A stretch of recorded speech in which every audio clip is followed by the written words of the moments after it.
to go live. It's preparing, and then it should, I believe that you guys might see something pop up in the right corner of the screen once it goes. It does. Yep, It does we say got it. that. Yeah. Okay, we're up. Okay. All right, so we are here, and TJ, are you the chair? Yes, I am the chair for safety. You want me to run the meeting? If you just want to call it to formally call it to order, and I mean, Okay. I'll just note the exact time that it was called to order. Okay, I'd like to call to order the Bellbrook Safety Committee meeting. There. Perfect. Okay, so I had roll call on the agenda. I don't really think it's necessary. I mean, we can see Here. everybody that's here, so everybody's here. Nobody's missing, so that's great. So I just I wanted all of the council committees just to get together, just to touch base over the city goals that are kind of assigned or affiliated with each of the different council committees. So this committee was charged with looking at the reassessment of the tornado sirens, as well as the fire department needs in future. So I think we will, if it's okay with everybody, just start with tornado sirens since it was the first thing on the agenda. And I know that Elaine and Forrest they were around for a number of, well, all of these discussions actually. I had included a staff report in the packet, and it just listed the different dates of the city council meetings where these had been discussed in the past. Mm-hmm. So the Memorial Day tornadoes of 2019 were really what kind of started the discussion again, because that was a very serious event that came very close to home. So that really kind of started the discussion again, but that had not been the first time that it had been discussed. That's just the most recent. So I put those dates in there in case anybody would want to, specifically TJ, look at any minutes or recordings or anything from those other meetings, just to kind of get a feel for what was discussed. So the reason why this has been assigned as as a city goal this year to look at this is because it had been looked at, but no real formal decision had been made. Various individuals have approached council and, city staff about tornado sirens, and it's just never really been a formal decision that's been made. And we thought that it would be good to say, look, we really vetted this thing out, and we either decided to do it or not do it once and for all. So there was quite a bit of research that was conducted by a former fire department employee that we had. He was doing some advanced education, and I've got a binder that's probably about half an inch thick or so of all of his research. He did a community survey. There was a lot of information in it, and that was in 2015. And the township and the city actually went for a grant to put, I believe it was 7 tornado sirens throughout the township and the city, and they didn't get the grant. So they had some cost proposals at that point. And then in 2019, I had reached out to 2 different companies and got some cost proposals when we were doing those initial conversations in 2019 after the Memorial Day tornadoes. And one of those was the quote that Daryl McGill had received. So pretty much where we're at right now that I see is, there have been 4 different companies that we've received pricing from and proposals from. I think it might behoove us if I reached out to all 4 of them, and if there are any others that may be local that could do the work, to figure out once and for all, okay, this is, we need to, and this is what it would cost, so that we could look to see really what the bottom line cost would be present day. That's kind of my suggestion. I could get updated pricing, present it to you guys, and then you all can make a recommendation to council for final decision. That's kind of where I thought we could go with this, but obviously I'm open. Okay. Well, this has been even before 2015, even back when Robert was on city council, that it kept rearing its head. And the cost benefit was just, without a grant, it was not doable with our revenues. It just, and the benefit seemed to not be broad enough. I think the technology has improved considerably since then, but not only the installation, but the ongoing maintenance costs were just through the roof. And we pretty much informally decided we weren't going to do it. And I think that it would be smart to really get all of that stuff present day. put It in front doesn't of hurt us. to reevaluate from time to time when technology improves. But Yeah, I I'm would. just concerned about that so many of the homes are so airtight and so well insulated that you don't hear outside sounds anymore. Yeah, and I would also say that most people, are accustomed to seeing alerts show up on their cell phone. Yeah, or they not can in- sign up just to get a phone call even. Yeah. They have, weather apps. It just seems now it would be redundant. Mhm. I would say the only way that we would get it or press ahead is if we had a grant Mhm. for this. And then I would be interested if you got a quote, if it's, a one level of coverage, or if they have, multiple levels of coverage. There's an entire citywide versus, hey, let's just cover the immediate downtown area. And then another possible contingency is, would the township or the school district be interested in it sharing some of the cost? Well, I can pretty much guess the school district wouldn't. Yeah. Not right now. My But thought is with the notion of redundancy is, we've got so many parks and we've got so many outdoor activities. And I know that just like over at Sackett Wright, for example, when my daughter is outdoors playing soccer, doing her thing, I don't have my cell phone near me. And, you're unusual. I like to be present. So I just don't. And I it know. just makes me, if it could save one life, and we've got all these outdoor activities where people might not have their cell phone glued to their hip, to me, I think it would be a worthy cause, but that's my opinion. I grew up in Xenia, and I really appreciated the fact that every Monday at noon I could hear tornado sirens, because I relied upon that if, anything crazy ever happened, and I could hear them inside my house. But, I know that they're not for that, but I know that was a safety net for me as a kid and even into adulthood, just because of where I grew up. But that's just though. But I when I'm out and seeing people, I see so many people, they've got their phones right there. Or they're either glued to their hands or they're in their pockets. Yeah. So I was on a fence for a while, back and forth on the Sirens. And this Monday, I heard the testing at Washington Township and Kettering. And I remember when they used to test here. And I'm sitting there looking at my 2-year-old weather radio that quit working.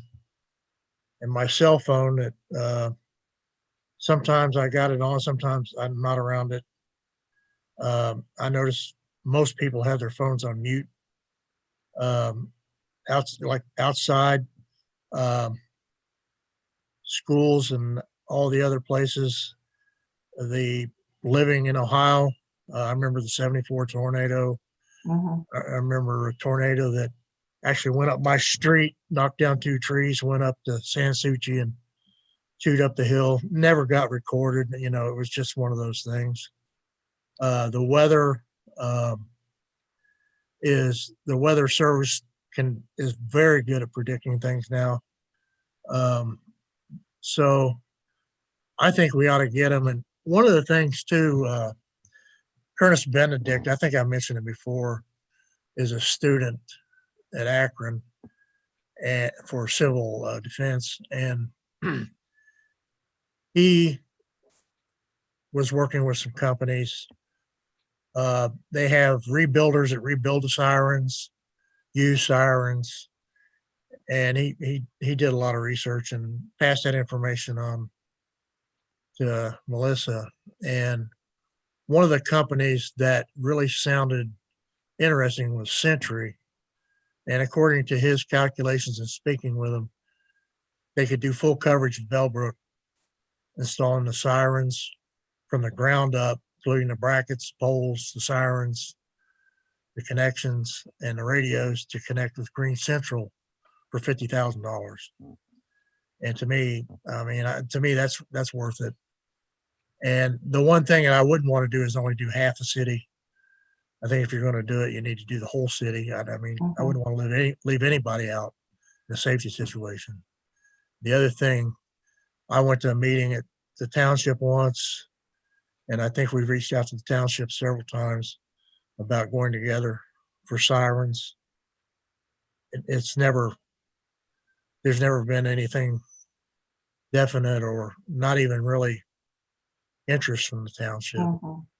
And I know former fire chief, he wasn't interested in them.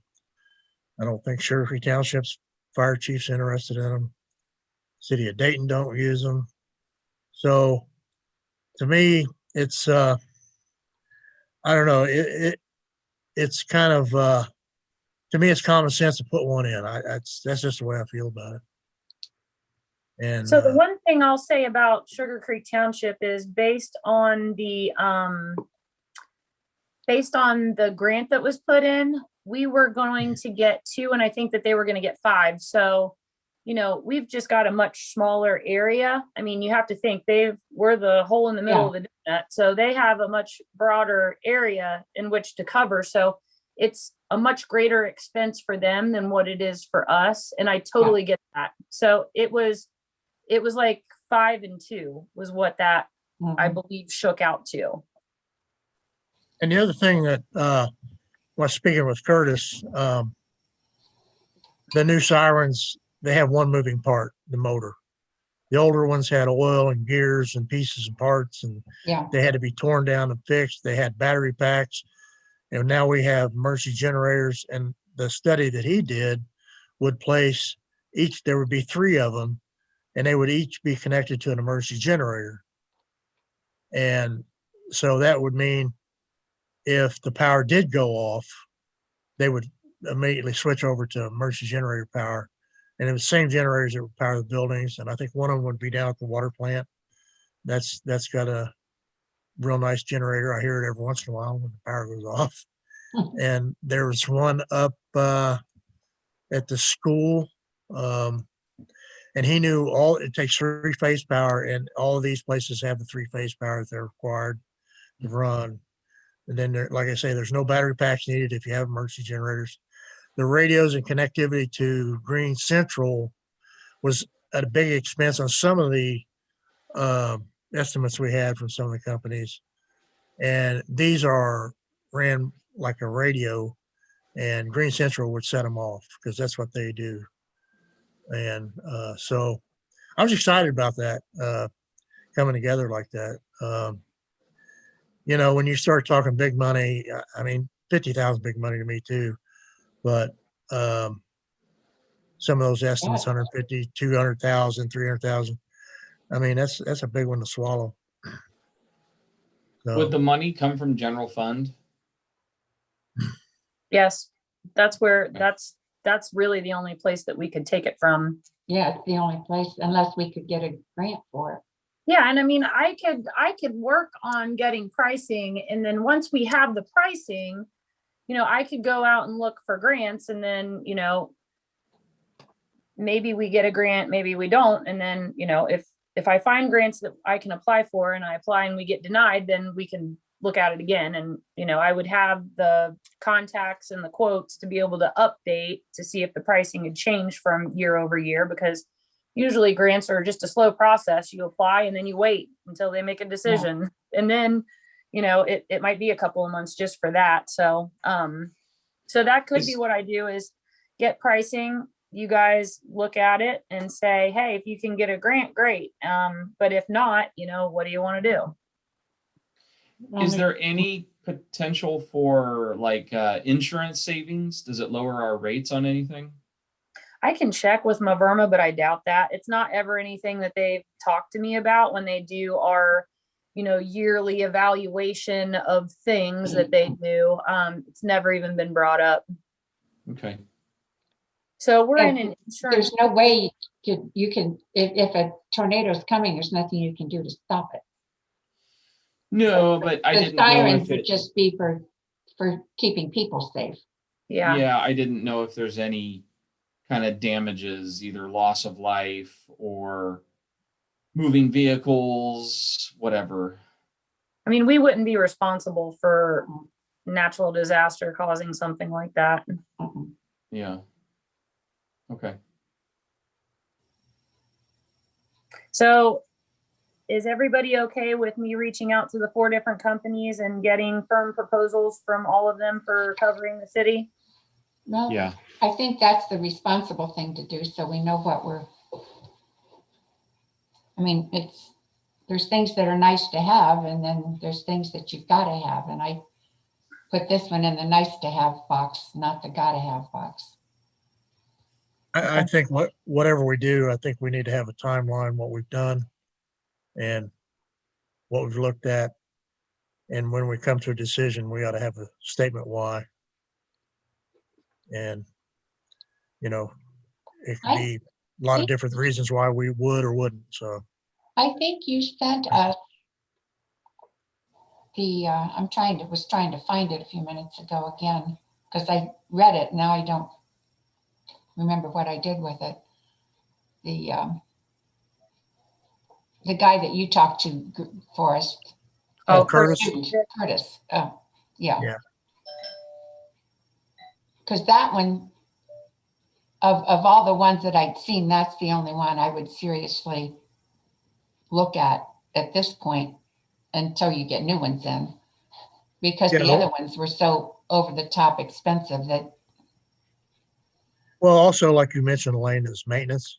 Yeah, those other ones, you just gotta, some of those are just, they love to be massaged with maintenance and money. And that's not, nowadays, most things that are built and used, maintenance is one of the key things people look at. I do. Well, if you live in Oklahoma, I can understand the concern. Sure. Yeah, we get tornadoes, but not like they do. When we get them, they're horrid because there's few and far between. But right, and if you went and if you researched all the tornadoes we've had, there's a lot of small ones. Yeah. There's quite a few actually. It's and they're sneaky. Yeah. Well, you can almost feel it in the air when what's going to happen, because the pressure changes so quickly. Yeah. The animals know. Oh yeah. Watch the animals. If they start running, follow them. You will not hear a bird chirp at all. Right. Okay, so we're good with that then. I'll just work on updated pricing, and then once I get it collected, I'll share it. Yeah. Okay. And I will timeline Forrest as many earlier discussions as I can. Sure. I'll try to go back through city council minutes of any previous discussions so that I can pull all that together. Right, because you want to be able to have something to show the public at what we've done and, like whatever decisions made, why. I mean, we got to be, Well, I They would- think discussions 20 years ago are almost, they're moot. they're moot at this point because Yeah. at that point, the technology was so expensive, there was just no way we could do it. Right.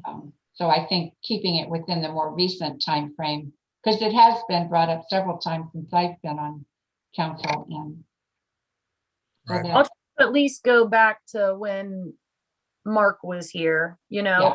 any discussions that he was Mhm. involved in. So I that can, makes sense to me. I can do that. So that would take us back 12 years, Yeah. 13 years. But I'm sure that there were some relevant discussions back then because the 2015 grant situation with the township, I mean, that was during Mark. So I did not dig into how many times council talked about that. Okay. I only remember there's the time with the first one with Mark and then the one that Daryl brought up. Yeah. And then the most recent one that poor Curtis proposed. Mhm. So Okay. it rears its head every so often. Well, whenever there's one near that, Yeah, I mean, springtime gets people started to think about it too, because they start talking about it on the news and, Yeah. it gets people, it sparks people. And I mean, but we get calls and emails every year, at least since I've been here. And I know that they've been like that, I would imagine forever. So, okay. So the next thing is the fire department needs in future. So,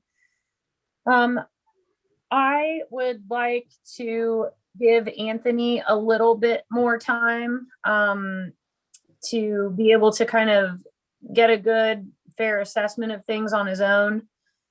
The way that I see it is we've got 5 options on the table. We have do nothing.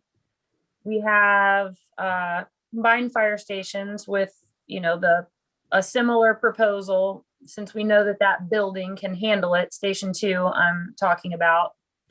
We've got, tear it down and tear everything or sell everything and buy a piece of land and build a brand new one, which I think we all know that that's probably not possible. Then we've got create a fire district with the township, just completely abolish our fire department. And then there's a 5th option that actually, this was Nick's idea. I give him the credit for this, which I think is interesting. If you guys might remember a couple meetings ago, there was a rezoning for a Bonnydale property right there on the corner. yep.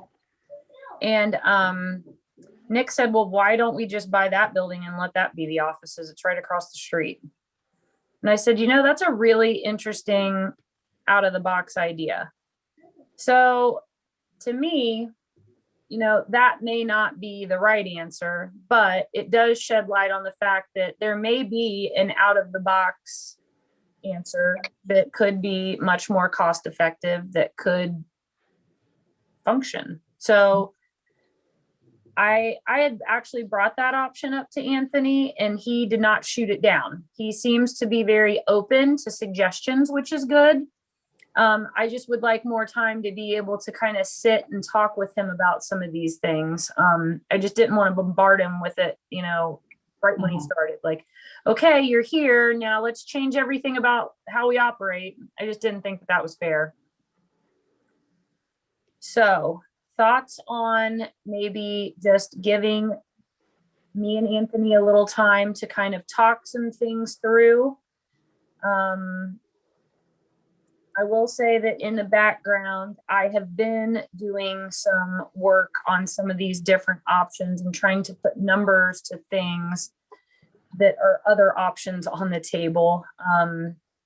Just understanding our levies, understanding what would happen if we were to replace them, or, if we did a fire district, all of our levies would go away and then all new levies would be put on, which would have an effect. So I'm really trying to understand the property tax levies. And actually, the mayor and I are both going to go talk to the Greene County auditor tomorrow morning just to understand our property tax levies. And with the reevaluation and everything, he really wanted to go. So he and I are both going to go to kind of further understand some of our levies, and obviously fire is a part of that. So I really want to just kind of go through all of them and understand how the property tax reevaluation is going to affect things. And, you know, some of these things, what would we lose if we replaced, or would we be ahead if we replaced any of these old levies, given the current, you know, environment that we're in? Because we all know that if you replace an old levy, the homestead rollback exemption that comes from the state goes away. Goes away. But your valuation is captured in time. So if you have a 1989 levy, you're still based off of the property values that were frozen in 1989. So levies are very complicated, and we're going to try to understand that a little bit better to try to figure out, you know, what kind of options that we might have. So that kind of checks a few boxes. It kind of helps the fire discussion, and the finance committee is also looking at future levy projections and things like that. So it's killing a couple of birds with one stone, so to speak. Well, if you put new levies on and the homestead exemption goes away, you're going to have a lot of people really, really hurting and very angry. You won't get new levies passed for quite a while from the old folks. Yeah, so But it's all stuff that we need to really get a good handle on. You know, what is that impact and what does that look like? And you know, levies are just complicated. They just are. They're complicated. So I think we'll get some good information tomorrow morning to be able to move some of these discussions forward. So I guess unless anybody has any recommendations or guidance that they would like to charge me with, I would just like to maybe circle back around to this in June and discuss it in depth after I've gotten a chance to really get a feel for, you know, Anthony and what he thinks is possible, and what some of these levy things look like as well. So Yeah, I think that makes sense, because this year has been so crazy, and if we're going to be looking at doing a CIC, and the idea is to fund it by selling some of our property in the downtown area, I think we have to include that whole discussion in our thought processes for the fire department, because they're about half of what we have downtown. So a lot of these it anyway. very, very interconnected for sure. Yeah. So something else to consider when you're weighing the options, also look at how much life do you think we still have in the old building? Because if we make a decision now and 10 years down the road, hey, we got to replace it anyways. And then look at, you know, the operational limitations. Like I know they've been talking about, you know, equipment replacements. Are we limited to equipment options because of our existing building? Is there added costs that we have because we don't have a modern building? So there's just, you know, several factors to weigh in. Mike, I had a question. Beyond levies, if we went to a bond issue, is that separate? Is that handled different from levies? It still has to go to vote. Yeah. Okay. So maybe if that's another option, to say, hey, could we go to the voters with a bond? Could we see what they think about that? And then, you know, allow voters to weigh in. That's typically how schools get their new builds. Yeah. They're usually bond issues. Okay. The bonds get paid off at some point. So it Yeah. doesn't need to be forever like a levy, and it needs Yeah. to be more than 5 years, because you can't build a new or you can't build a new building and bank on 5 years Nope. and then it not I renew. just locked up. Are we locked up? I'm not. Everybody's good here online. I'm good now. Okay. Yeah. So the those are typically bond issues because it's Yeah. going to take you X number of years to pay for it. And a levy doesn't really cover that because it's either 5 years or it's continuous, and it can't be either of those things. So that's why those are treated. Yeah. Usually these Capital improvements are typically the bond for that very reason. Yep. Okay. One of the things that me and Melissa talked a little bit about was millage stops at a certain point. And you always hear citizens question, well, we got all this new development. Why do we need more tax money? Well, it doesn't matter how many houses, you're only getting so much money on that particular levy. That's one of those complications of levies that Yes, people don't understand. right. So who gets that added revenue? Does it just go to the county? So not no, Added. it's Your it's taxes not- go down. taxes go down. Okay. Yeah, my So- taxes went down this year. So That's why. yeah, so I had sent Forrest a 1-page document because we had this conversation. It was yesterday, wasn't it, Forrest? It was just a phone call. Yeah, I just brought it up because me and Mike had talked about it a while back, and we were talking about, the taxes and how we don't always get what you would think you would get because it's finite at a certain level of millage. And a lot of people I didn't understand it for a long time and still vaguely understand it, but it's something that we need to make sure that people understand. Well, it's basically, my understanding is if you're going to get $2 million from a levy based on the numbers at that point. So the levy is approved to earn $2 million. Exactly. That's the In key. 5 years, you get 25 new houses built. So now you take that $2 million and divide it by the number of 25 houses. more new houses. By 25 more new houses. So everybody's numbers go down a little bit. Yeah. The problem is that there's other, either new levies or other things. So your total tax bill may not go down, but your tax on that particular levy does go down. But Mhm. people only pay attention to their bottom line. What am I writing a check for? And so And I told that to Forrest, all of our voted levies, the millage is less than what it was voted in, every single one of them. yeah,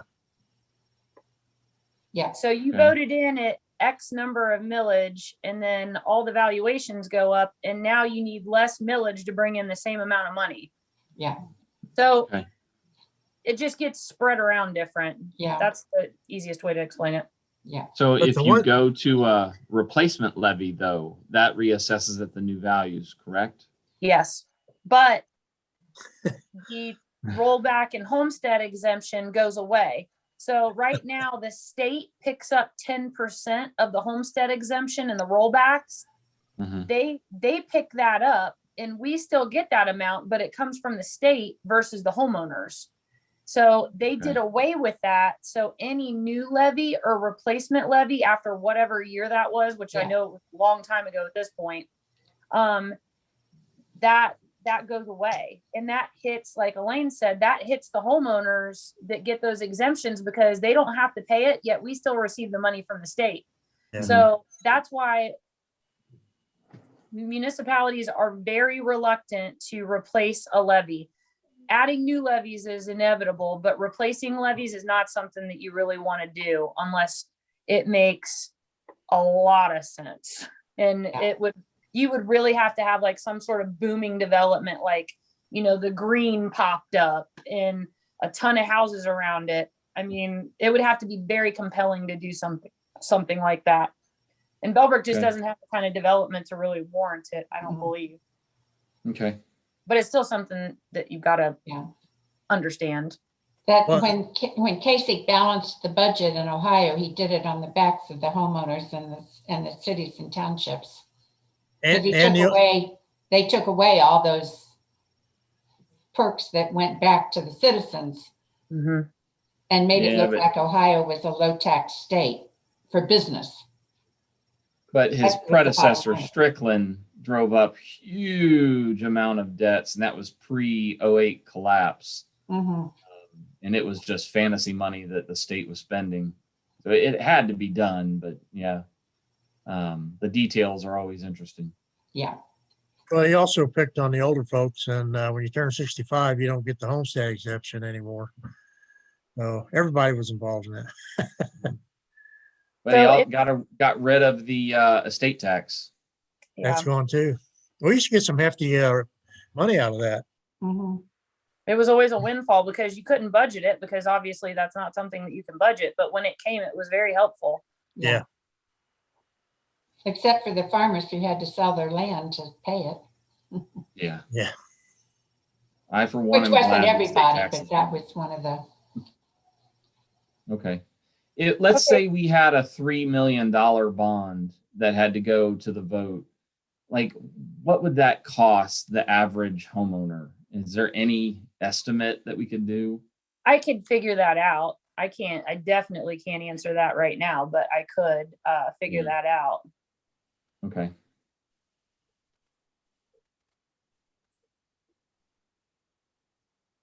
No, the Oh. one thing that I remember, Chief Nyhard, when he gave his briefing on the new fire station possible and the downtown switching fire stations during the day.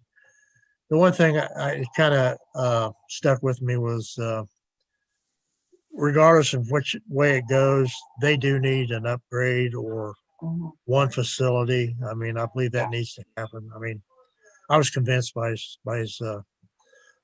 what he said. Yeah. And operations and stuff for the fire department. I think it's It's Yeah. dysfunctional. It's It's dysfunctional. definitely dysfunctional. yes. Yeah. If we could put some kind of dollar on that, Yeah, I you know, can do what's that. that worth? I That can would do help make a case. I don't know how to do that, but I gotcha. That's what Okay. we pay her for. Yeah. So I don't know how to do it either. I'll circle back around in June with some of this. Well, with all of it, I'll have all of the tornado stuff, and then I'll have some more concrete information on fire department stuff too. So if everybody's okay with that, I'll take another Yeah. 3 months and just work towards these things. I think that makes more sense because we're not in a position yet to make a decision. We're still in the discovery state. Is everybody okay with that? Mhm. Oh, yes. That sounds Yeah. really good. Okay. All right. That's all I have unless the group as a whole has anything. nope, nothing.